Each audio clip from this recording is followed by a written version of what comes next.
এই ওবি নিয়ে স্যারদের সঙ্গে কথা বলা হয়ে গেছে। এই ইউনিভার্সিটির এমন কোন স্যার নাই যে স্যারের সাথে আমি ওবি নিয়ে কথা বলি নাই, ঠিক আছে? কাজেই স্যাররা ফিল করছেন যে এটা যেহেতু আমরা পড়াবো, যাদেরকে পড়াবো তাদের একটু জানা দরকার আছে, এই জন্য আমি ধন্যবাদ জানাচ্ছি। তো এইটা কি বলবো আসলে ওবিটা কি, কেন, এবং তোমাদের ভিউটা এখানে কি হতে পারে সেই বিষয়ে আমরা কথা বলবো।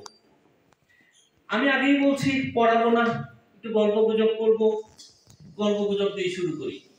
এখানে একটা ছবি দেখতে পাচ্ছ, ভদ্রলোক আর ভদ্র মহিলা ডাক্তারের কাছে গেছেন। ডাক্তার তার কিছু এক্সামিনেশন রিপোর্ট দেখে বলছে your case is quite complicated. স্বাভাবিকভাবেই তখন সে জিজ্ঞেস করতেছে কেন ডাক্তার, কি করছে বলেন।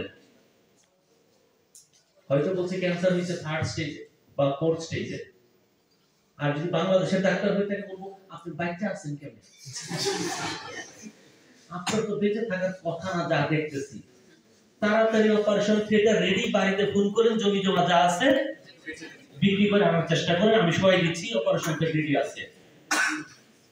কিন্তু না, সেটা বলে নাই।